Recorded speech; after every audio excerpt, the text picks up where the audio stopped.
Welcome, sleepless spirit. I'm your storyteller tonight, here to guide you gently into the shadows of slumber, where dreams take over and worries fade away. Before we begin, don't forget to like this video and subscribe for more bedtime tales, whispered just for you. Let me know in the comments, where in the world are you watching from, and what time is it as you listen tonight? And if there's a story you've been longing to hear, something spooky, something comforting, tell me. I'm always listening. Now, tuck yourself in. Let the darkness wrap around you like a warm blanket. It's time to let go and drift into the story. They haven't stopped since the horror began 3 weeks ago. Tyler's face from that last dinner, laughing at something absurd Kevin said about the buffet shrimp, comes to mind every time I close my eyes. At the time, I was a 26-year-old junior accountant sharing a small living in a Chicago apartment with 3 men who had been my best friends since college. For nearly 2 years, we had been accumulating money, asking for time off work, and all the other things in preparation for this Caribbean trip. Before 2 of us went away for new work, it was meant to be our big celebratory vacation. Josh, Tyler, Kevin, and I had reserved adjacent rooms on the Coral Princess's 7th deck. Josh used his camera to record everything. Kevin kept us grounded with his practical jokes, and Tyler was the one who was always pushing us to try new things. This cruise seemed like the ideal way to close up the chapter of our life that we had been friends with since our freshman year. It was a huge ship, one of those floating cities with lots of restaurants, entertainment places, and swimming pools. For the first 2 days, we simply explored and tried various bars, and deciding which port excursions to reserve, Tyler got up really early to see the sunrise from the upper deck, which was a strange hobby of his. With his coffee and the battered journal he took with him everywhere, he had been doing it since day one. Whether it was taking pictures of the beach or jotting down weird musings about life, the man was concerned with capturing the ideal moments. Around 5 a.m. on the 3rd morning, he reported witnessing some crew members engaging in heated discussions close to the restricted zones. At breakfast, he made a joke about it, stating that it appeared they were talking about something important rather than simply standard ship business. Tyler kept bringing it up throughout the day, asking if we had seen anything odd about various employees, but we shrugged it off. It was that night when things began to feel different. Tyler appeared more perceptive than normal during our meal at the main restaurant, pointing out crew members he had seen on his morning walks and continuously scanning the dining area. He began to record of their shift adjustments and rotations, which we assumed was simply his analytical mind growing disinterested. He whispered, leaning in close during dessert, that he had heard 2 cleaning staff members discussing another one in quick Spanish. However, they quickly changed the topic and turned to English when they saw he was listening. We all stopped talking when he described their response to the abrupt stillness, the anxious looks, and the hasty departure. After attending the late-night comedy show and spending the remainder of the night at the casino, we returned to our rooms at around 1 in the morning. As usual, we said each other good night through the adjacent door.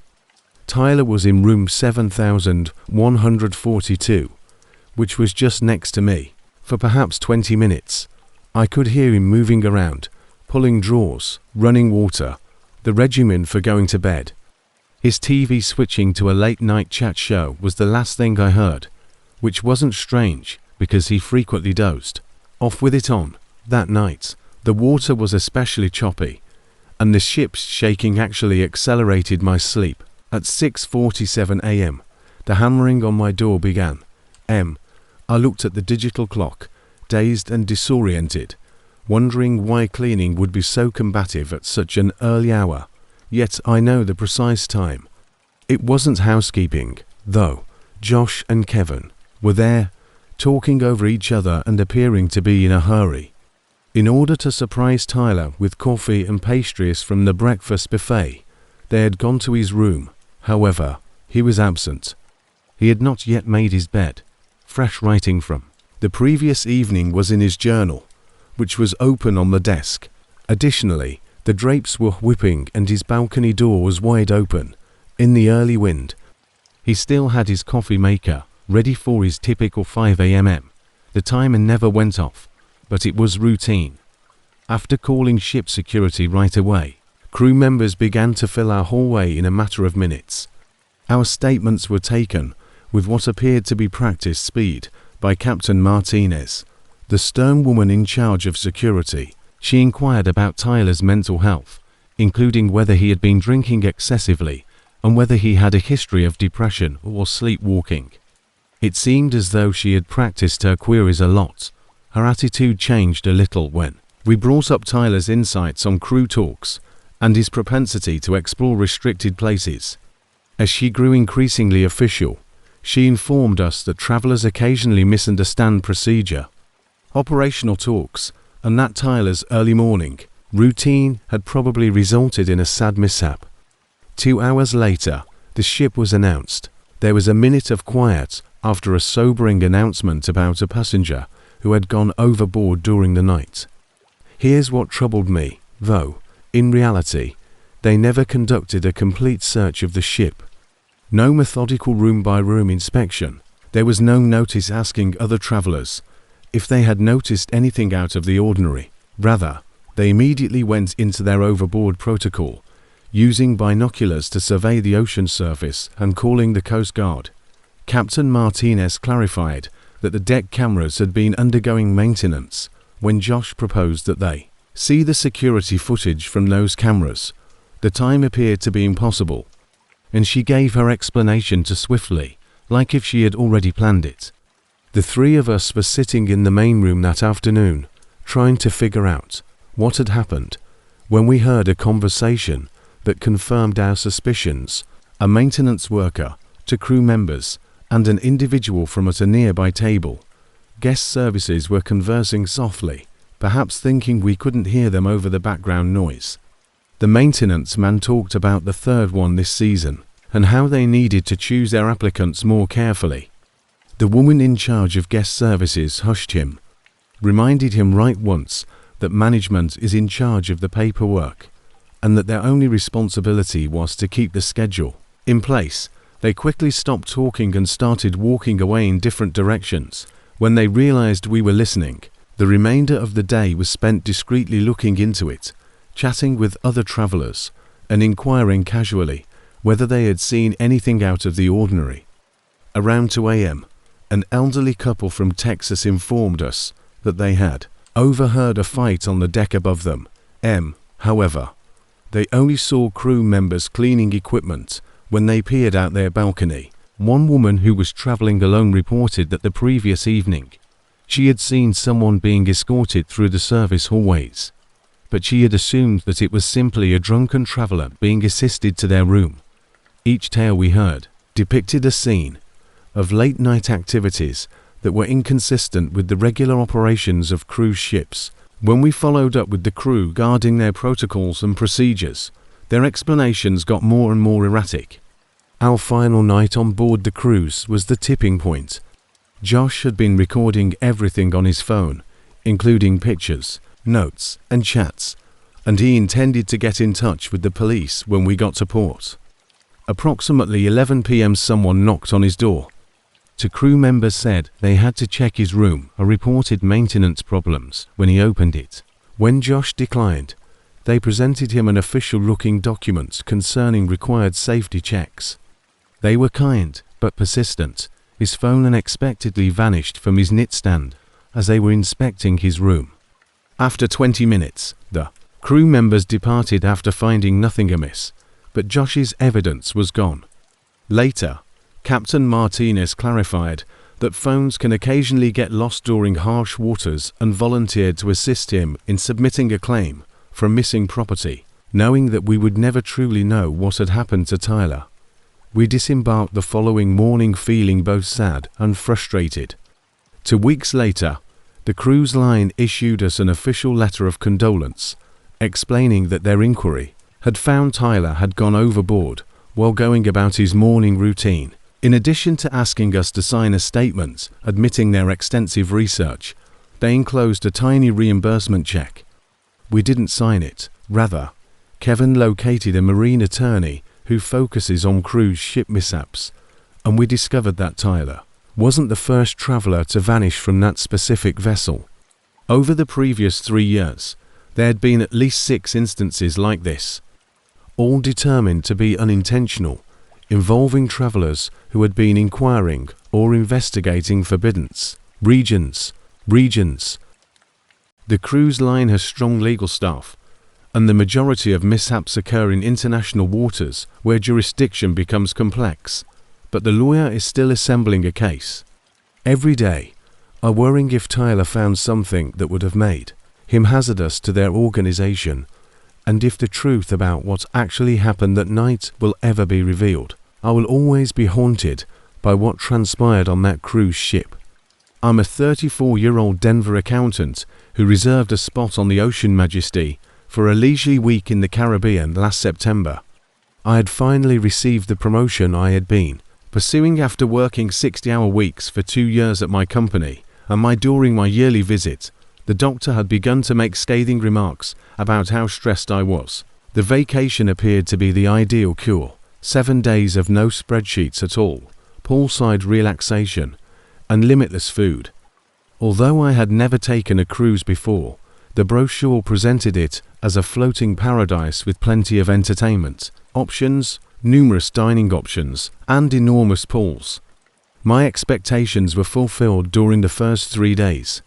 Deck 7 was where I spent my mornings, with a novel in paperback, wandering the ship's infinite hallways in the afternoons and dining at various restaurants in the nights. The splendor of the ocean resembled a floating metropolis. Almost 4,000 travelers, as well as crews with seemingly endless decks. I became friends with Janet and Robert, a retired couple from Portland who had taken numerous cruises and were always pointing me the best places on the ship, 3 tables away in the dining area. Janet's contagious laugh could be heard. Additionally, Robert consistently donned these absurd Hawaiian shirts that somehow made him appear distinguished. We had made it a habit to get together for breakfast every morning at the Serenity Deck restaurant, which had great coffee and breathtaking views of the ocean. However, on Wednesday, the 4th morning, everything changed. Around 6:30 a.m. I woke up to this strange feeling. It was a different ship. It was more irregular, almost jerky, than the soft rocking motion I had grown accustomed to. Additionally, the engines had a distinct sound, as if they were exerting more effort than normal. Perhaps we were experiencing some severe weather. I reasoned, however. The ocean appeared to be rather quiet as I drew back the curtains on my balcony door. I could make out a number of other ships in the distance as the rising sun cast this lovely golden path across the ocean. It was surprising considering that we had been largely alone on the open sea for the previous 3 days, assuming Janet and Robert would have some explanation for the ship's peculiar conduct. I changed and went to join them for breakfast. When I got to the eatery, the ambience was nervous. There were no loud voices, and I saw a number of crew members clustered close to the coffee station, whispering urgently to each other, already seated at our customary table. Janet and Robert appeared concerned, rather than their normal upbeat morning chatter. Robert's face was pale under his vacation tan, but his Hawaiian shirt was a vibrant orange with pom-poms. Janet wasn't even laughing. She was looking out the window at those far-off ships, while holding her coffee cup in both hands. She leaned over and whispered that she had heard some unsettling tales from other passengers as soon as I sat down. Some of the crew members appeared to be genuinely worried about our destination, and it seemed that some were claiming that the ship had taken an unexpected course throughout the night. Around 9:00 a.m., Captain Harrison's voice sounded on the ship's intercom. Typically, he used this deep, commanding voice to announce dinner reservations and entertainment schedules. He sounded stressed this time, though. He declared that all passengers had to go back to their cabins immediately and stay there until further notice because of navigational changes. No justification, no time estimate. It was a straightforward command that chilled the whole dining room. The crew members, who had been whispering, abruptly jumped into action, guiding passengers toward the elevators in a kind but strong manner. I observed families with small children gathering their possessions, their faces displaying fear and bewilderment. When a young girl, perhaps 6 years old, repeatedly asked her mother why they couldn't go to the pool, her mother just said, "Soon, sweetheart," in a tone that didn't seem to be persuaded. The stroll back to my it felt like a funeral march in the cabin. After 3 days of joy and laughing, the ship's halls were suddenly eerily quiet save for the sound of footfall and anxious murmurs. On my way to the elevator, I passed the main deck and noticed something that made my chest constrict. The ships in the distance were neither commercial nor recreational. They were approaching, and they were military ships. I saw uniformed figures moving on their decks, and their grey hulls sliced purposefully across the sea. What appeared to be mounted equipment glinted in the morning sun. Gear that was very clearly not for transporting or fishing. I frantically hit the elevator button many times in an attempt to get to my cabin and try to figure out what was going on. As soon as my cabin was secured, I ran straight to my balcony and looked through the glass door. My pulse was pounding since I could now see details of the military ships up close. At least 4 ships surrounded us in what appeared to be a perimeter, and each one was flying a crimson flag with an unidentifiable symbol that was difficult to read from a distance. I saw armed soldiers moving about on the deck of the largest ship, which had what looked like a helicopter landing pad. I could hear other travelers speaking in quiet, terrified tones through the walls of my cabin. I could hear a man's voice attempting to console the woman who was crying in the cabin next to mine. We were now hardly moving at all, and the ship's engines had nearly stopped. Drifting beside these military ships that kept their positions around us as if we were a valuable asset they were protecting. Around 11 a.m., the intercom crackled once more. However, it wasn't Captain Harrison this time. Through the speakers came a voice I didn't know, speaking with a foreign accent. His comments chilled me to the bone. He introduced himself as Commander Valdez of the Maritime Defense Force. He declared that the Ocean Majesty was currently being escorted by the military to entering restricted territorial seas without permission. While the matter was being handled diplomatically, all passengers were to stay in their cabins. His words resolved made we sounded more like cargo than individuals. There was a spooky silence over the ship when the announcement was over. Even the typical water sounds sounded muffled, as if everyone was holding their breath, anticipating what would come next. Without any developments, the hours passed slowly. The line was busy when I attempted to phone the main desk.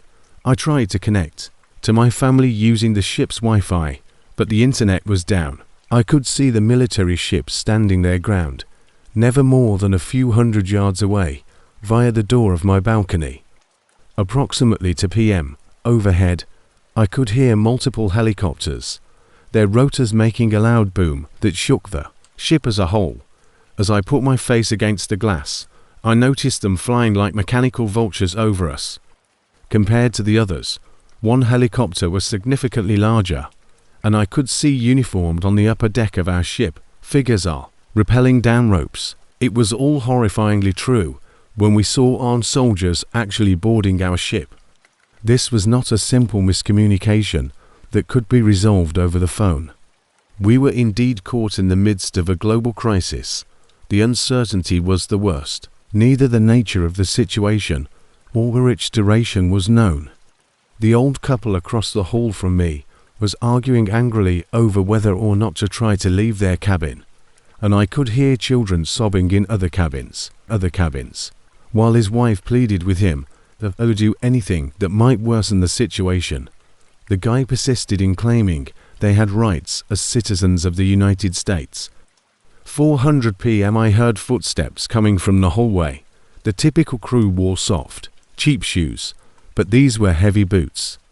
Someone's door was knocked on sharply, and then there was a muffled conversation in what sounded like Spanish. Next, One more knock nearer my chamber.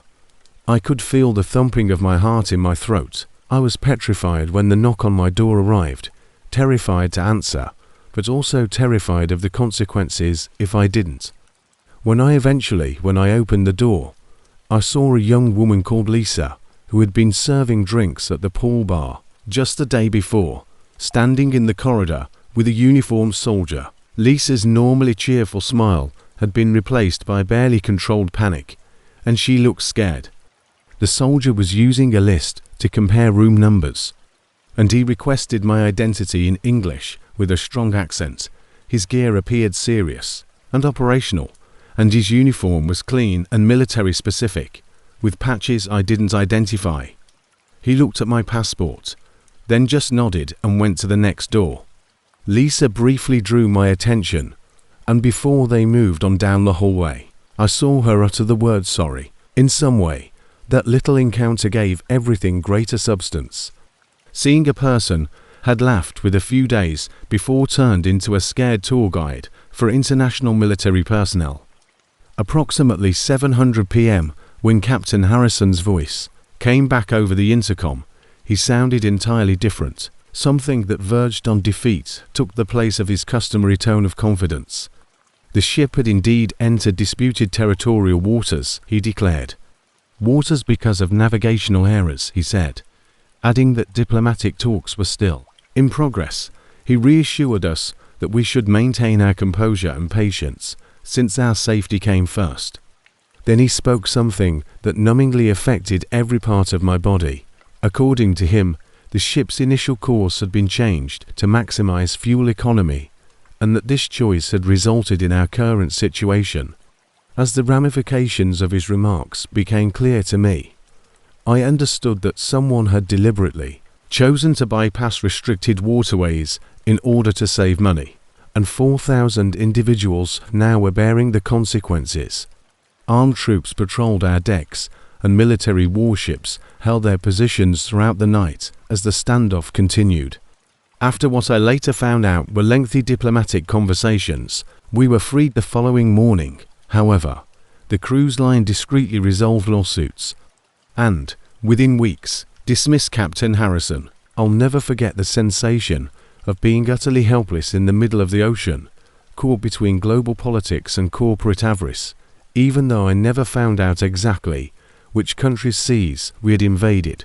I traveled frequently as a pharmaceutical sales representative, but the Mediterranean trip was planned to be unique. This was my first actual vacation in 3 years. At the age of 28, I felt as though I had been living out of hotel rooms throughout the Midwest and completing transactions for months. The trip was a present on my own birthday. 7 days of total detachment from conference calls and spreadsheets. The celestial horizon was my first choice because of its stellar reputation for exquisite dining and opulent amenities. With almost 4,000 passengers, the ship was enormous. Nevertheless, with its marble lobbies and crystal chandeliers that reflected the Mediterranean sunlight in dazzling prisms, it nevertheless felt personal. On our 3rd day at sea, immediately following our departed from Barcelona's port, on deck 12, I had been anticipating supper at the ship's most upscale eatery, Palazzo Nero. I had to pay an additional $200 for the reservation, but the reviews said the food would be amazing. I was placed at a corner table overlooking the infinite ocean by the maitre, a tall man with silver hair and an Italian accent. The atmosphere was ideal, candles burning on white tablecloths, soft jazz music, and the ship's soft sway, which produces a cadence that is almost hypnotic. I believed the Sumaya's advice and ordered the chef's tasting menu, which included 7 meals matched with wines I had never heard of. From the amuse-bouche to the last dessert, a delicate panna cotta that looked perfect, everything appeared to be perfect, like silk. It melted on my tongue. It was around 2 o'clock in the morning when the first indicators appeared. I woke up with a mild headache, a nauseous feeling in my stomach, and what I initially believed to be motion sickness. However, as I laid in my cabin, I became aware that something was different as I heard the ship's engines humming below me. I had to cuddle up in my small bed because of the painful pains that accompanied the waves of nausea. I had previously been on cruise ships, but I had never had seasickness this bad. A cold perspiration appeared on my brow, and the chamber seemed to be spinning faster than the ship's normal motion. My stomach emptied rapidly as I staggered to the restroom, nearly making it. It tasted sour and metallic, nothing like the fine lunch I had eaten hours before. In between retching, I could hear muffled moans, similar noises from nearby cabins, and the distinct sound of other people being ill. The ship's medical area was overcrowded by dawn. A line of pale, trembling individuals stretched down the corridor as I made my way to deck 5, having managed to get clothed. The ship's physician, a middle-aged woman with gentle eyes and a look of obvious worrying on her face, was rushing between patients. I heard her discussing the very high volume of patients they were seeing in a whispered conversation with a nurse. Almost overnight, 60 passengers reported identical symptoms. The pattern was what I found strange. The night before, everyone who had become unwell had eaten at Palazzo Nero. The ship's other dining options, the buffet, even the informal pizza place, or even the steakhouse, their customers appeared to be doing just well. I watched as more people, some so frail they required assistance walking, staggered in as I waited for almost 2 hours. The personnel repeatedly assured us that it was simply a stomach ailment, which is common on cruise ships. However, their apprehensive looks and whispered chatter indicated they were aware that this was anything but typical. Over the course of the following day, things quickly got worse.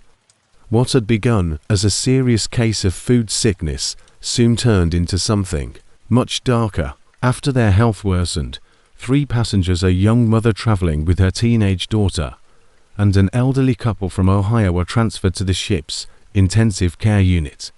They were experiencing more than just gastroenteritis. They were suffering from neurological issues, irregular heartbeats, and extreme dehydration, as the medical team discreetly explained. Amanda told me this information, one of the nurses I had gotten to know during my regular trips to the medical bay. She had been with the cruise line for 8 years, working the night shift, and was able to recognize when anything was really amiss. She drew me away during one of our chats and whispered that the blood tests revealed abnormally high amounts of toxins, something she had never observed before. In common occurrences of food poisoning, on the 4th day, the ship's captain finally spoke to the passengers, his voice piercing the intercom system with hardly disguised tension. He declared that the rare event at Palazzo Nero was being thoroughly investigated and that all impacted guests will receive full medical attention as well as payment. But as I glanced around the ship and noticed the increasing number of locked cabin doors and vacant deck seats, his comments seemed hollow. Everything about the atmosphere had changed. It felt like a jail now, when there had been a floating paradise. Unaffected passengers murmured among themselves in small clusters, glancing suspiciously at passing crewmen. Most individuals were too scared to eat anything other than sealed food they had brought from home, so the dining halls were half empty. I observed that there was more security on board the ship. Guards were positioned at the gates to previously open but restricted locations. The way the personnel behaved had also altered. When they believed that passengers were not paying attention, they spoke in low voices and avoided making eye contact, moving with jittery efficiency. On the 5th day, there was a breakthrough that wasn't related to the official investigation. I heard a furious argument by 2 cleaning staff members while I was seated in the library, one of the ship's few remaining peaceful areas. Although they were chatting quickly in Spanish, I was able to understand snippets of their conversation because to my undergraduate coursework. They spoke of Venza's and Carlos' retaliation. One of them repeatedly shook her head, stating that they had alerted management to his actions months earlier, long time ago. They left as soon as they realized I was listening, but not before I heard their name, Carlos Mendoza, a sous chef who had been working in the kitchen of Palazzo Nero. Later, Amanda verified my suspicions. Carlos has received numerous reprimands for his behavior toward both management and passengers. Just weeks before our vacation, he had apparently been passed up for a promotion to head chef, a role that went to someone with more people skills, but less experience. The parts started to fit together with a startling clarity. During that Tuesday evening service, Carlos had deliberately tainted some dishes, focusing on the priciest menu items that were exclusively ordered by Palazzo Nero patrons who paid. However, what was even more unsettling about this was the accuracy required.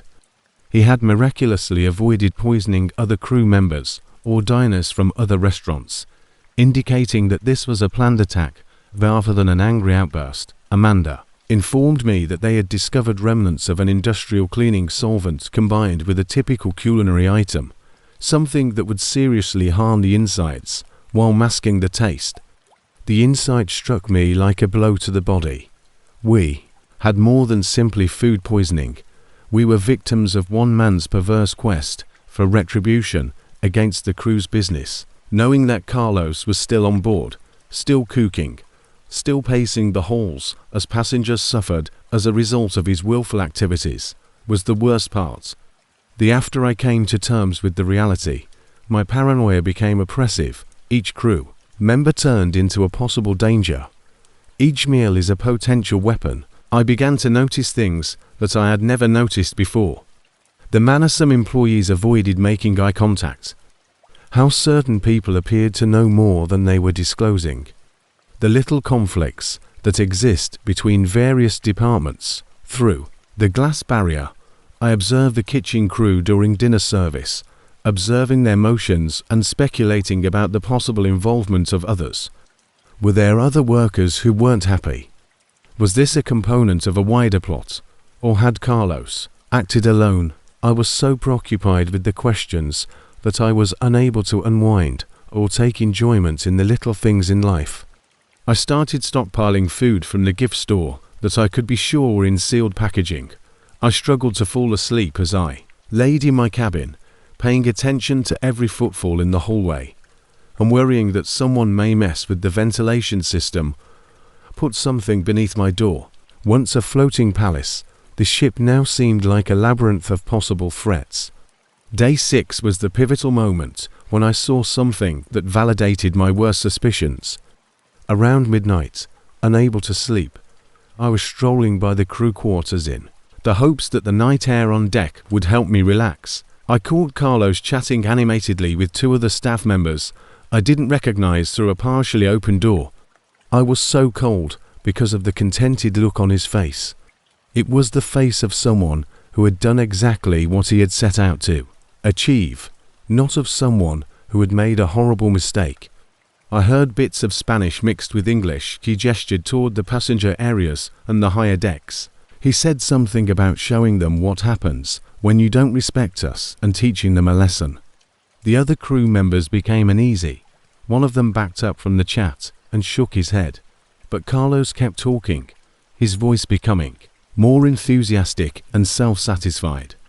That's when I understood he had absolutely no regret. He felt pleased of himself for having successfully retaliated against the cruise line and its passengers. The loneliness of being stranded at sea made things more difficult, even though I knew I had to take action.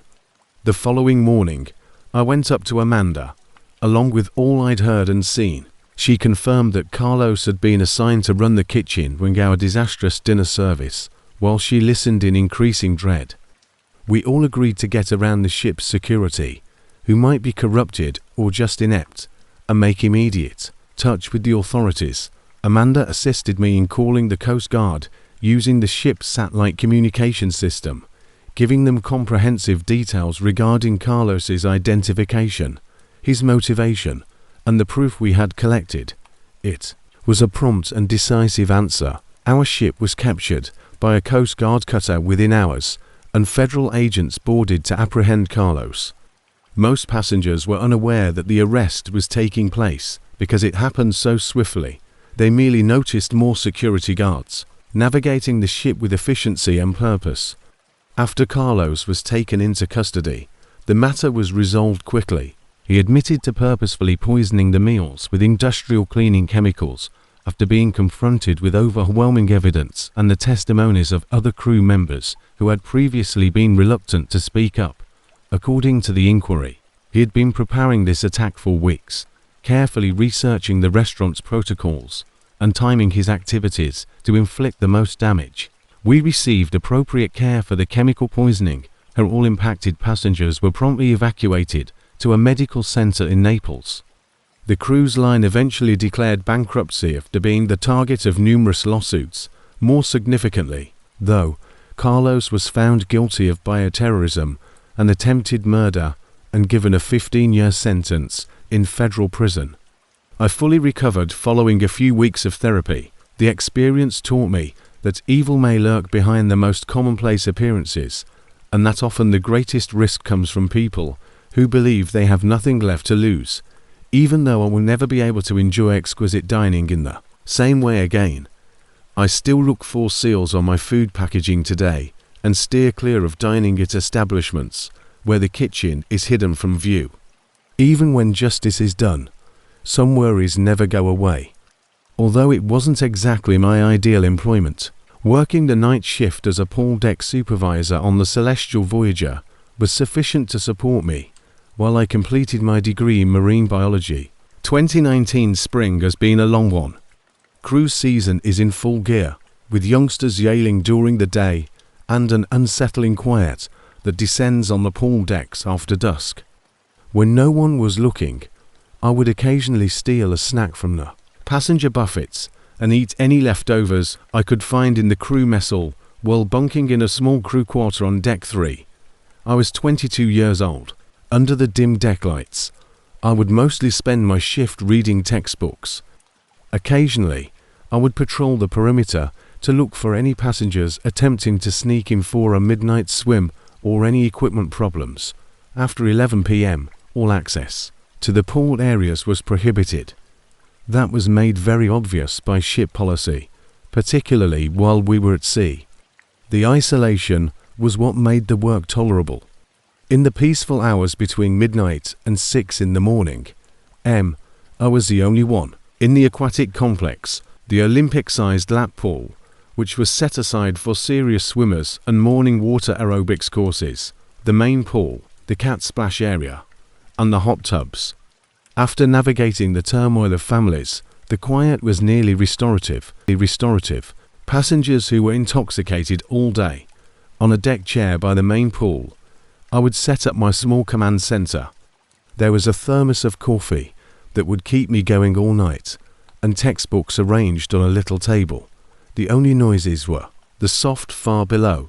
There was the faint woo of water from the filtering systems, the buzz of the ship's engines, and the occasional creak of the hull. It was quiet, steady, and just what I needed to concentrate on my studies and make a respectable living during the cruise season. Everything was altered on a late July, Wednesday night. By then, I'd been working there for approximately 3 months, and had been accustomed to showing there around 11:45 p.m. completing my preliminary safety check, after which I start working on my assignments. The pool deck retained the warmth of the day long after the sun had set, and the weather had been ideal that week. I recall the pool lights illuminating the water surface with their recognizable blue hue. I settled into my chair with my organic chemistry textbook. That day had been quite busy on the ship. After extensive use, maintenance had to make adjustments, as evidenced by the strewn pool toys and the somewhat higher chlorine levels. Now, however, it is almost 1 a.m. Like every other night, the place was entirely empty. When I heard it, I was in the middle of a chapter on molecular structures. A noticeable splash coming from the lap pool's direction. Like a dagger through silence, the sound sliced through the ship's engine's steady beat. I initially assumed that the ship's mild rocking motion was the cause of one of the robotic pool cleaners striking the pool wall a bit more forcefully than usual. The maintenance staff had to continually modify their programming to take into consideration the ship's movement and prevent those objects from being trapped in corners or creating excessive noise, because sometimes they had a mind of their own. I then heard it once more, followed by a sound that was definitely someone gasping for air. The noise made me shiver, spine, because the breathing that reverberated off the metal walls and ceiling of the enclosed pool area was so obviously human. Urgent and panicked, I grabbed my flashlight from the equipment bag, closed my textbook, and got to my feet. About 50 yards distant, partially concealed by a beautiful wall of faux palm trees and tropical vegetation, was the lap pool. Plants, I screamed out the usual warning that the pool was closed as I approached the sound, my deck shoes squeaking a little on the damp non-slip surface. There was no answer, only the ongoing splashing and those terrible gasping noises that seemed to reverberate off the ship's hull. As I rounded the bend and my heart almost stopped as I shone my torch at the lap pool, there was nothing in the water. There was no pool cleaner running, no one in the area, and nothing to explain the sounds I could clearly hear. However, despite the ship's steady course over calm seas, the water itself was moving, strong ripples spreading across the surface like someone thrashing around in the deep end. The gasping sounds seemed to be coming from right above the churning water, and they were louder now, more desperate. For what seemed like an eternity, I stood there looking behind the starting blocks, studying the pool deck for any indication of an intruder, and sweeping my flashlight beam across every inch of the pool. After about another half hour, the noises ceased suddenly, and the lake returned to its typical, mirror-like stillness. The ensuing hush was deafening. It appeared as though the entire ship was holding its breath, including the normal hum of the engines. Over the course of the following hour, I thoroughly searched the whole pool complex, looking in every maintenance room, every potential hiding place, and every corner where someone might have hidden. I even reported a potential trespasser to ship security. However, by the time Officer Brennan showed up, I had nothing to show him save my own paranoia. He accompanied me on a perimeter walk, inspected the secured access doors, and verified that every security camera was operational. Later, the video from that night would show me chatting to nothing while wandering around with my flashlight pointed at an empty pool. Brennan handled it well, but when he implied that I might have heard, I could see the doubt in his eyes. Perhaps the ship's hull shifting in the waves, or perhaps sounds from the lower deck pools. But I was aware of what I had heard. It was obviously out of the ordinary and emanated from our lap pool. Ship noises or my imagination couldn't account for the sound. It was too real, too frantic, and too human. I couldn't get those desperate gasping sounds out of my head, but the next few nights went by without any problems. I saw that I was looking at the lap pool all the time and jumping at every creak of the ship's hull it sliced through the waves, every tiny sound the filtering system emitted. I made an effort to tell myself it was simply finals week stress, perhaps too much coffee, but I knew better in my heart. Then, during our shift change around a week later, I was speaking with Nancy, one of the day shift supervisors, having worked on cruise ships for nearly 15 years.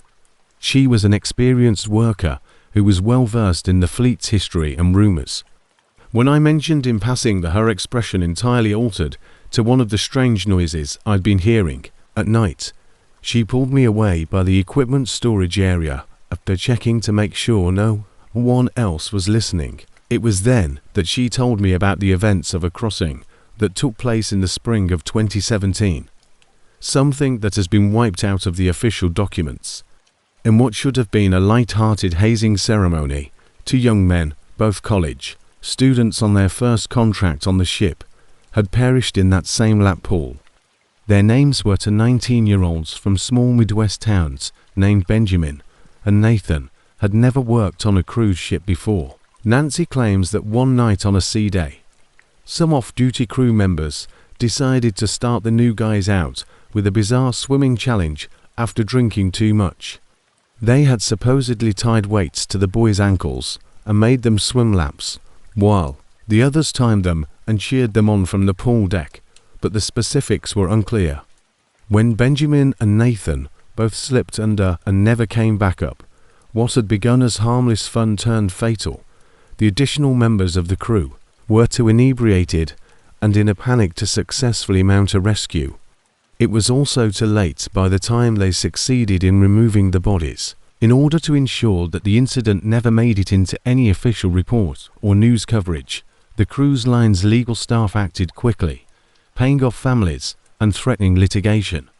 As she concluded the story, NY's voice was hardly audible, above a whisper, and her eyes darted around anxiously, as if she was waiting for a management representative to show there and stop her. She informed me that a number of crew members had resigned right away following the incident, because they couldn't bear the guilt and subsequent cover-up. The directly engaged staff members had been quietly let go with large severance payouts and non-disclosure agreements, all reassigned to other ships. Nancy felt that the next port stop had been more about removing evidence than keeping the pool clean, but even the pool itself had been thoroughly drained, cleaned, and replaced with fresh water. The fact that Nathan and Benjamin had both been proficient swimmers was what plagued her the most. Nathan had been a lifeguard at a neighborhood pool back home, and Benjamin had been on the swim team in high school. The drowning was not a common occurrence for them. However, in the confines of that ship's pool, the mix of weighted restrictions, drink, and peer pressure had produced a perfect storm of catastrophe.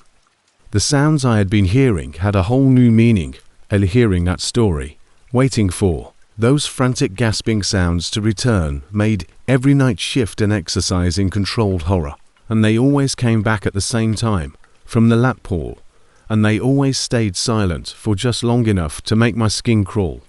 I began recording everything that could assist me make sense of what was happening, including the precise times, the length of the sounds, the location of the ship, and the weather. The consistency of the pattern was uncanny. Around 12:45 in the morning, the noises would start. They always begin with splashing and progress to those awful gasping noises, lasting roughly 2 to 3 minutes. I even attempted to record them using my phone, but the audio files were utterly silent, capturing only my own anxious breathing and the background roar of the ship's engines. Whatever was going on seemed to exist in a realm beyond the reach of technology. A sweltering Friday night in early August was the tipping point. I was beginning to doubt my sanity because the noises had been increasing in frequency, sometimes occurring twice in a single shift. We were cruising through calm waters between ports that night, and I made the decision to set up shop next to the lap pool before the regular hour. I positioned a chair at the edge of the pool, prepared my flashlight, and waited, determined to see what was actually happening. At 12:47 a.m., the gasping sounds started as soon as the water in the deep end started to swirl violently. This time, however, I could almost make out words because they were so obvious and frantic. It seemed as though someone was trying to cry out for assistance, but was having trouble breathing. They sounded like they were suffocating on water that didn't exist. The insight struck me like a blow to the body. I could hear the last moments of Nathan and Benjamin replayed over and over in an interminable cycle. I started crying because the dread in those screams was so genuine and unadulterated, not out of fear, but rather from the deep sorrow of two young lives cut short by brutality and ignorance. That's when I decided what to do. I couldn't allow this to go on. Not for whatever remained of Nathan and Benjamin, and not for my own mental health when we got in port the following day. I did as much research as I could on the two victims, finding the social media accounts and local newspapers their relatives had left as a tribute. I made copies of their pictures at an internet cafe and acknowledged that their deaths had not been forgotten and wrote a brief message of apology for what had happened to them. I put the message and pictures on the pool deck by the deep end. That evening, along with 2 little bouquets of flowers I had been able to purchase from a vendor at our last port. I talked 4 hours as I sat there. I told Benjamin and Nathan about my life, my studies, and my aspirations to become a marine biologist in front of the empty pool. I assured them that I would ensure their narrative was heard, and that hush money and legal threats would not be used to cover up their deaths. That evening, the noise ceased, and never returning in the weeks I had left on the Heavenly Explorer. At last, the pool and I were at peace. After a difficult year, I booked the cruise as a means to start over. My sister had recently relocated across the nation. I was in between jobs, and everything seemed to be stuck. I was persuaded by a buddy that a week at sea may help me decompress. I therefore took advantage of a discount on a mid-sized cruise line that sailed from Galveston. The ship was a mid-tier choice rather than a giant. The ostentatious type, complete with zip lines and water slides, but with the standard facilities: a dining area, a casino, a pool deck, and bars strewn across the decks. I went alone with the idea that I would read, write in my diary, and perhaps talk to some strangers. I was surprised to receive encased in something strange. This is definitely not the case. I had settled into a pleasant little routine on the second day. Mornings were spent sipping coffee and exploring the top decks, while afternoons were spent by the couch at the stern, and evenings by the pool. Soft jazz, dim lighting, and Ellis, a surprisingly good bartender. It appeared that everyone knew him. He had the effortless charm that you observe in those who have worked there 4 years. Silky, but never phony. After one order, you always remember your drink and are good with names. He would make jokes, inquire about your day, and provide brief praise in the most unexpected moment. Someone who gave you the impression that you were right where you should be. I began to go there more frequently because of the environment, as well as the drinks. It was comfortable and removed from the throng. There weren't many of us at the bar one evening. I was traveling with an older man and his adult daughter, along with a couple from Vermont. We spent a significant amount of time talking, and I recall Ellis giggling at one of my ridiculous tales about a failed Tinder match. As he handed me the tab, he smirked and leaned in to say, "You'd be surprised how many disasters start with good cocktails." As usual, I used my card to make the purchase, without even looking at it before putting it back in my wallet. Things didn't start to seem odd until 2 days later. My bank had sent me a notification when we were anchored in B's, something about a Miami boutique fee. It had been months since I had visited the Miami area. I initially dismissed it, thinking it was a bug or perhaps a reoccurring issue that I had overlooked. Then another charge appeared, though this time it's an Orlando gas station. The tension began to build at that point. I used the program to lock my card right away, but as I was doing so, I kept playing back my previous shipboard purchases. That lounge bar was the only place I had used the card, and only with Ellis. I initially remained silent back on the ship. Without evidence, I didn't want to start making accusations. I still harbored the hope that it was a coincidence. Before I even boarded, my card might have been skimmed. However, I also heard a couple at the next table think about strange expenditures on their credit card later that evening during supper. They claimed to have only used it once at the ship's bar, and were attempting to determine how they had been hit. I softly stepped in to inquire which one it was. I felt as though a silent alarm went off in my head when they mentioned the one near the jazz lounge in the back. Same bartender, same location. I went to guest services the following morning to report it. The woman at the counter didn't even blink, which surprised me because I half expected them to dismiss me or blame some overseas vendor. She made some inquiries: which bar, on what day, who was at work, and then excused herself to speak with someone behind a door that was covered in ice. Her tone had changed by the time she returned. She thanked me and mentioned that my information was useful and that they had already been looking at some of the problems. It dawned on me then that this was not a singular incident. It wasn't just me. It wasn't even brand new. Word began to travel more quickly than anyone could stop it. On board rumors are difficult to ignore, much like smoke in a closed environment.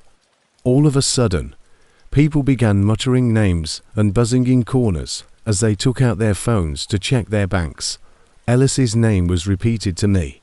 According to a woman from Deck 6, her husband was spotted handling their card while holding his phone for an extended period of time. Ellis always turned slightly away when swiping, as if obstructing the view, according to another person, but nobody wanted to believe it. He was too normal, too nice. However, you stop acting as though they are random when too many dots begin to connect. They shut down the bar that evening, just a sign that read temporarily unavailable with no explanation. People were tense, and Ellis was nowhere to be seen. Everyone sensed something had gone down, even if the ship made no formal announcements. Outside the staff corridor, close to the lower decks, I heard two officers conversing softly. A tablet was clutched by one of them. I swear it looked like stills from a security camera, but I was only able to get a glance. Red rings are painted around a person's phone holding hand, next to a credit card terminal in screenshots that are stopped in mid-motion. There was an odd tension that pervaded the remainder of the journey. They were courteous but cautious. Talk seemed to be shorter. I stayed on the crew longer.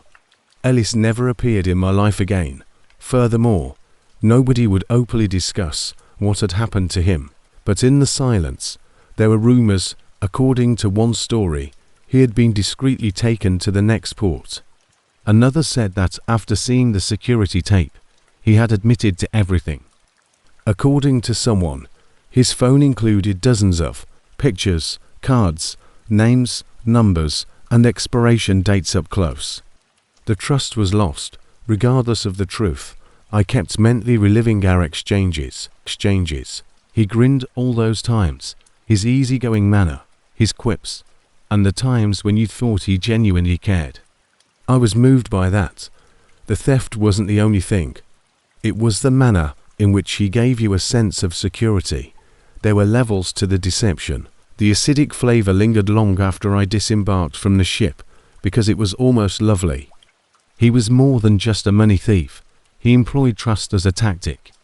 The cruise line sent a vague email of apologies after I returned to the mainland, thanking passengers for their cooperation and promising that the issue had been rectified in compliance with legal and marine norms. The bogus charges were easily repaid by my bank, but I never received a clear response regarding the number of individuals impacted. Some estimated over 100, while others stated dozens. We'll never know the exact amount. In my opinion, he had likely been doing it for several months, if not longer. Perhaps he wasn't alone at all. I still don't use my card at bars, especially while I'm on a cruise. I also keep one eye on the charmer, and the other on their hands if someone is getting too friendly too quickly. Sometimes I still think about the journey. The gnawing knowledge that the guy pouring your drink might be pocketing something else totally is more important than the beaches or sunsets. Worst of all, you most likely thanked him for it. I'm here at 2 a.m, wide awake, and the events of that cruise last month are still on my mind. Maybe writing it down will help me process things because I can't stop thinking about it. I'm a 34-year-old Phoenix accountant, and to be honest, finding a good parking space at the mall is frequently the most exciting thing that occurs in my life. Jessica, my wife, had been pleading me to go on vacation for months, claiming that I was prepared to burn out entirely. She was not mistaken. During tax season, I had been working 12-hour days for 3 months in a row. I thought, why not? When she came across this 7-day Caribbean cruise offer online. November was the month. It's the ideal time to relax and get away from the heat at home. One of those enormous floating cities with restaurants, swimming pools, and enough entertainment to keep hundreds of people occupied. The ship was named the Royal Horizon. Jessica was ecstatic. Before we even got on the plane, she had already arranged our whole schedule. I needed the first 3 days more than anything else. For the first time in months, I was able to put spreadsheets and client deadlines out of my mind. We overindulged at the buffet. I even gave the rock climbing wall a go when Jessica pulled me to the dance courses. The weather was great. I had never seen the water in such a stunning hue of blue. I also felt like I could breathe for the first time. Every evening, we would sit on the small balcony of our cabin, which was on deck 8, starboard side, and watch the sunset. The crew was amiable, often grinning and inquiring if we needed anything. I recall thinking that perhaps Jessica was correct because everything was proceeding according to plan. Perhaps I should take more time off from work after all. This was on board the ship, pattern to everything. Meals at the same times, activities, planned minute by minute, and the soft rocking motion that allowed me to sleep better than I had in years. Everything was this cozy predictability that made everything feel safe and ordered. Things began to go strange on Wednesday morning. I woke up at around 6 in the morning, because I started going out on the deck before the masses showed up. The early wake-up call was always worth it for the dawn over the water. I heard voices coming from below as I was doing my routine round around deck 7. Amidst the often upbeat crew conversation, there were hushed, angry whispers. I could see at least 4 people arguing in what sounded like a row as I leaned against the railing, Spanish and English mixed together. Another voice, unmistakably American, was saying something about keeping things quiet until we docked. One voice repeatedly said no pasa, which I understood from my high school Spanish to mean it can't be. I paused at the urgency in their voices. These were not the same crew members who had been preparing towel animals and handing us drinks. For the previous 3 days, the tension in these utterances was like a dagger piercing the still morning air. The sound of footsteps, many of them swiftly moving over the metal flooring below, was what truly drew my attention. I heard big objects being hauled, machinery being moved, and what sounded like smashing or hammering. I realized this wasn't routine maintenance work when the roar reverberated up through the ship's structure. I had spent enough time aboard the ship to recognize the typical noises: the distant clatter of dishes from the kitchen, the soft whoosh of the air conditioner, and the soft hum of the engines. This was not like the others. There was serious, almost frenzied activity taking place in areas of the ship that were off limits. To passengers, I discovered that I couldn't see anything from where I was standing when I attempted to look down to see what was going on. Suddenly, as if someone had noticed me up there, the voices ceased. The cacophony had been disturbing, but the abrupt silence was more so. After a few minutes of waiting, I could no longer hear the activity, which seemed to have moved farther into the ship. I told Jessica what I had heard at breakfast, but she dismissed it with a laugh, stating that they were most likely performing standard upkeep or getting ready for a surprise event. Her positive outlook was contagious, and I nearly believed she was correct. That is, until we were eating and I saw something strange. 3 crew members, I had never seen them strolling around the dining area, observing people instead of clearing tables or serving food. Their name badges were distinctive, but they wore the same uniforms as the rest of the crew, instead of the typical upbeat names like Cruise Director, Antonio, or these just stated personnel in main black letters, Maria Guest Services. They made deliberate movements, looking at faces and making notes on tiny clipboards. A tall man with a tattoo on his neck that protruded from his collar was one of them, and he continued to stare at our table for longer than necessary cozy. Unlike the other crew members, he did not grin or nod when I looked him in the eye. His boss patted his shoulder and gestured him to another area of the dining room, but he continued to stare. Jessica getting up to get more coffee from the buffet was the most bizarre aspect. The man with the neck tattoo approached her right away and appeared to be examining her plate, napkin, and even the chair she had been occupying. Although he was being tactful and feigning to clean the table next to ours, I could see he was researching every aspect of our location. Jessica was talking to an elderly traveler, Helen from Michigan, who was traveling with her sister. When she returned, Helen was chatting quickly because she was enthused about something. Regarding her observations of crewmen engaging in an enigmatic activity on Deck 3 earlier that morning. She claimed that only specific crew members were being allowed to pass through a part that had been completely closed off with yellow tape. Although Margaret, Helen's sister, rolled her eyes and claimed that Helen watched too many crime shows, I could tell that Helen was sincere, disturbed by what she had witnessed.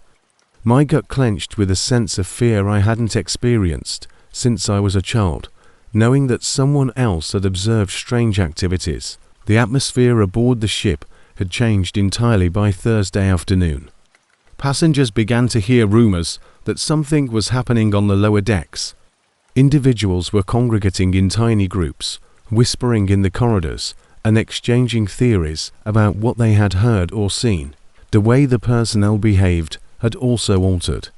Even though they were still courteous, there was a tension that pervaded every exchange. Paulo, our room attendant, went white when I questioned him about the sections that were sealed off. He claimed that management had instructed them not to speak to guests about operational issues. I realized this wasn't just standard maintenance, because he was truly afraid. A warning regarding increased security procedures was included to the ship's daily newsletter, which typically offered positive updates about events and weather. Passengers were also requested to report any suspicious observations to guest services. Right away, everyone was monitoring everyone other in this paranoid environment because they were urging passengers to basically spy on one another. The fact that we were scheduled to dock at Casamel the following morning, yet an announcement was made that afternoon stating our port schedule issues would cause an arrival delay of several hours. The intercom voice of the captain sounded so artificially happy that it was completely out of place. He kept telling us to make the most of the ship's facilities and enjoy the extra time at sea. However, you could hear the tension in his speech. While Jessica and I were eating supper that night, we observed a number of guests squabbling with the guest services representatives. That afternoon, a couple demanded to know why their friend's cabin had been examined. Additionally, a different family was concerned that their teenage son had been asked where he had gone in the morning. The employees repeatedly expressed regret and claimed that it was all a part of routine security protocols, but their justifications were insufficient and ambiguous. Days before, the dining room had been a hive of chatter and laughing, but now it felt uncomfortable and muted. Instead of staying for dessert and drinks, as they had in the past, many were eating fast and heading off. The moment when everything became completely evident occurred on Friday morning. When I went to the deck after waking up early once more, I noticed something that made my heart race. Even in the sunshine, the lights of 3 Coast Guard ships were flashing as they approached our ship. Within an hour, officers in uniform started on board, and the captain's announcement eliminated all appearance of normalcy. He said that government officials were carrying out a standard examination, and that all travelers should maintain composure and provide their full cooperation. No one was duped by the word routine. A simple inspection doesn't require 3 Coast Guard cutters. Jessica took hold of my arm so firmly that I believed she might cause bruises, and I could see the same terror in her eyes that I did. The officers dispersed systematically across the ship. In a matter of minutes, they were rapping on cabin doors, verifying identity, and inquiring about the guests' prior few days' activities. The officer was thorough yet professional when they arrived in our cabin, asking us specific questions about our whereabouts, our observations, and whether we had observed any odd behavior from the passengers or crew. When we were instructed to assemble in the main auditorium for a required briefing, it was the biggest shock. They have received credible intelligence about illegal smuggling activities on board our ship, explained the lead investigator, a tough lady in her 50s. She stated that the inquiry would go on until the guilty persons were identified, since they had proof that a member of the crew or passengers had engaged in the transportation of illicit goods. She made it clear that, though everyone would be questioned and some parts of the ship would be off limits until further notice, innocent individuals had nothing to fear, except for the occasional anxious cough and the sound of individuals shifting in their chairs. The room was completely quiet. Observing the faces of my fellow travelers, I noticed the similar mix of the shock and astonishment I was experiencing. This was not intended to occur while on vacation. This was not something you experienced while attempting to unwind and forget about your troubles back home. Rather, it was the sort of thing you read about in the news. The hours that followed were awaiting an uncertain nightmare. In conference rooms that had been converted into temporary interrogation rooms, they separated us into groups and interrogated each of us individually. The officer questioned me about everything when it was my turn. The odd crew members I'd seen, the voices I'd heard Wednesday morning, and even Helen's explanation of the restricted sections. Even though I was only attempting to assist, I felt like I was betraying people by telling them everything I could recall. My description of the crew member with the neck tattoo piqued the officer's curiosity, and he made thorough notes. They let me return to the main areas after what seemed like hours of the ship, but suddenly the air was entirely different. People were acting as though everyone else may be a suspect, avoiding eye contact and muttering in corners. Officers used canines and specialized equipment to search cargo facilities, crew quarters, and even passenger bags as part of the inquiry, which lasted another full day. Apparatus, they finally made an arrest on Saturday night. It wasn't even a passenger. The man with the neck tattoo, who had been observing our table, was one of 3 crew members. They were allegedly transporting cocaine between ports by disguising the packages in legal shipments and recovering them during port pauses in the ship's cargo holds. After learning that authorities were aware of them, they had been attempting to relocate their operation to the blocked-off sites Helen had seen. The voices that I had heard, they argued Wednesday morning over whether to try to get everything off the ship at the next port or to dump it all overboard. According to the inquiry, the smugglers had been utilizing their positions to coordinate with individuals at several ports and get access to prohibited areas for months. After the 3 crew members were removed gradually, the environment of the ship gradually stabilized, but the harm was already done. We all seemed to be going through the motions until we could get home and attempt to forget what had happened. So the remainder of the voyage felt meaningless. Months later, I continued to reflect on how a straightforward vacation evolved into something that caused me to reevaluate all of my preconceived notions about trust and safety.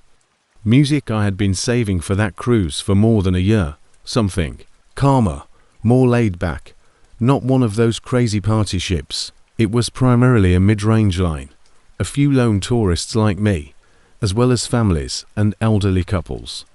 This was meant to be my much-needed break from teaching history in a middle school in New Hampshire.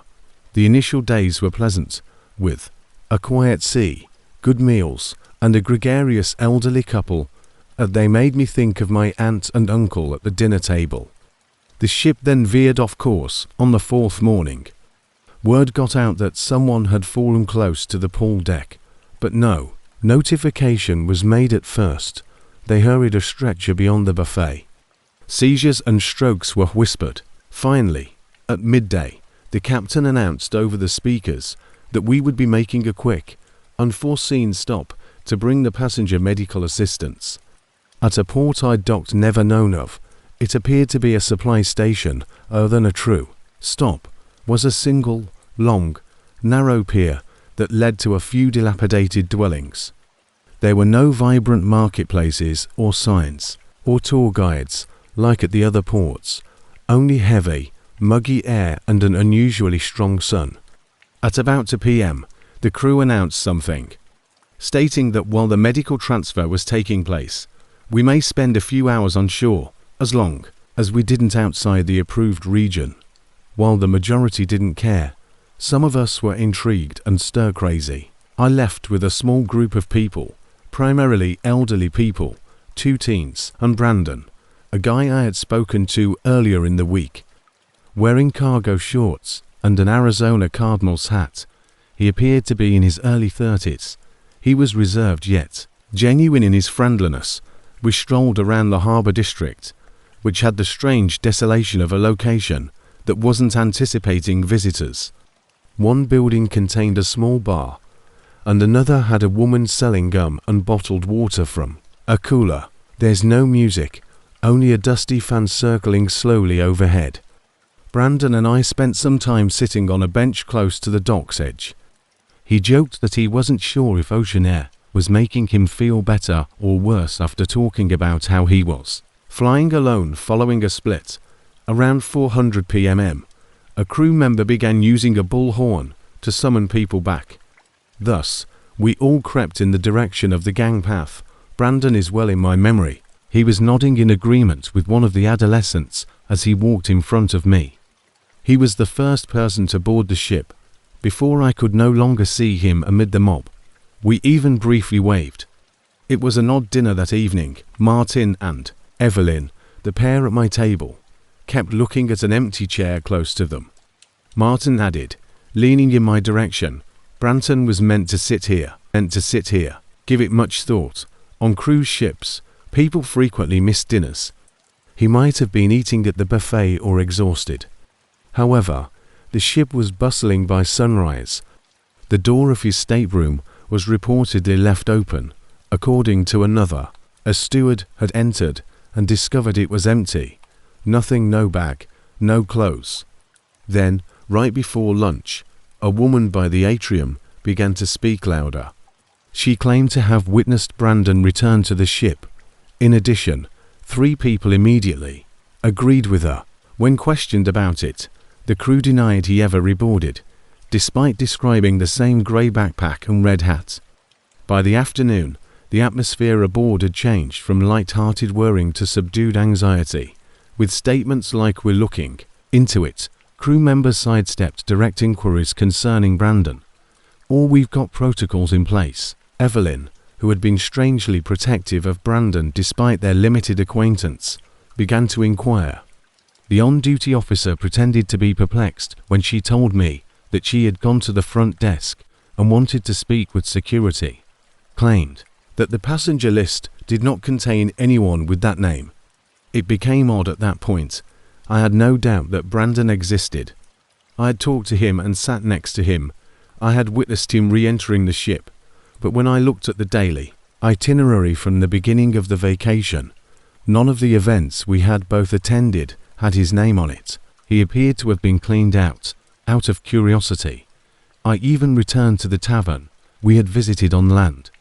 Before we got back on the plane, I had snapped a brief picture in front of it.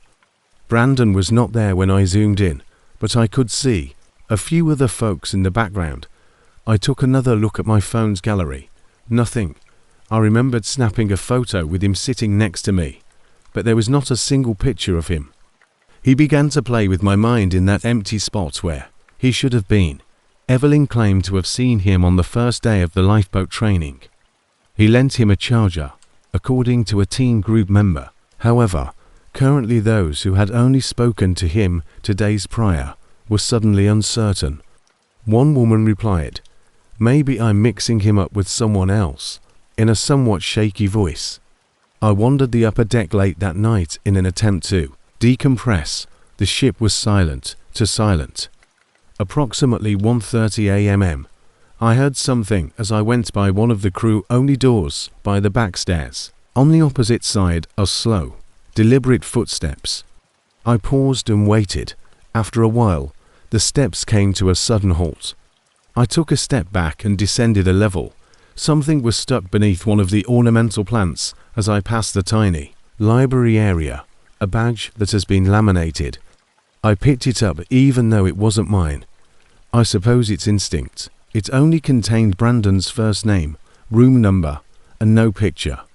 I glanced toward the corridor. I was standing 2 doors down from his room.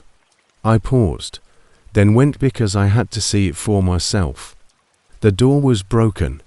It was resting there, not open or closed, as if someone had forgotten to fully close it. I gave it a light push. Even though the lights were out, the hallway's illumination was sufficient to identify the shapes inside. The bed was made just so. There were no suitcases, toiletries, bedside items, or even a keycard. There is only one thing in the middle of the pillow. One of those folded napkins they offer you at the pool with your drinks. Half anticipating some stupid joke or sketch, I moved forward and grabbed it, but it was just 2 words scrawled in crooked handwriting, "Don't follow." I spent far too much time standing there with a napkin in hand, attempting to figure out if this was a sophisticated practical joke or something far more serious. The napkin was gone the following morning. I am aware that sounds as I had envisioned, but I kept it folded in my cabin drawer beneath my journal. The drawer remained undamaged when I opened it, but the napkin was gone. I kept the staff in the dark. I was already aware of what the response would be. At breakfast, Evelyn and I had our final conversation. It appeared as though she had not slept at all. Leaning closer, she asked me softly. I hadn't given it any thought until that point. "Did he ever tell you his last name?" It was something I couldn't recall him saying. Even the child, who claimed to have borrowed his phone charger, was unable to do so. For us both, that's when it clicked. Brandon's identity remained a mystery to all of us. I called the cruise line's customer service from the airport after we disembarked. I didn't circle back. I provided them with his room number, first name, description, and the fact that he had vanished. After putting me on hold for a bit, the woman on the line returned with a solid, practiced voice. "I apologize, sir, but that name was never used to register a visitor on that sailing." I pushed back and inquired as to whether someone had snuck on or whether a staff member had utilized that room. According to her, internal logs verified that the room had been vacant for the duration of the cruise. I inquired as to whether incident reports had been sent to them. She said it again. I felt as though I had slipped out of reality as I hung up. The night following, I didn't get much sleep. I couldn't get the folded napkin out of my head. I received a message from Evelyn on one of those cruise community boards a few weeks later. Something odd had been discovered by her, a 3-year-old passenger list from a different ship, her same fleet. A Brandon C. was listed. We met a man in his early 30s who lived in the same state. He had vanished while on a seaside excursion. His remains were never found. The thread she discovered stated that he was last seen returning to the ship, but it was unclear whether he had reached his accommodation. I was completely stopped by that.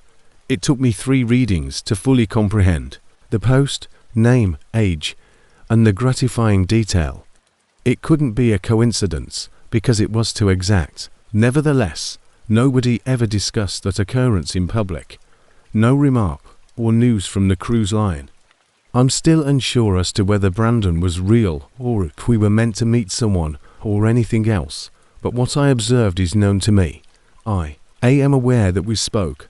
I recall the silent cardinal's hat, the voice, the way he seemed unsure about returning while gazing out over the ocean.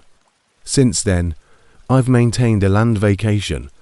I don't discuss this with others unless I'm certain they'll believe me. Evelyn and I continue to check in occasionally. She occasionally gives me a screenshot of a post made by a cruise group that references a quiet man wearing a red hat who disappeared in the middle of the journey. Additionally, the first name is consistently the same.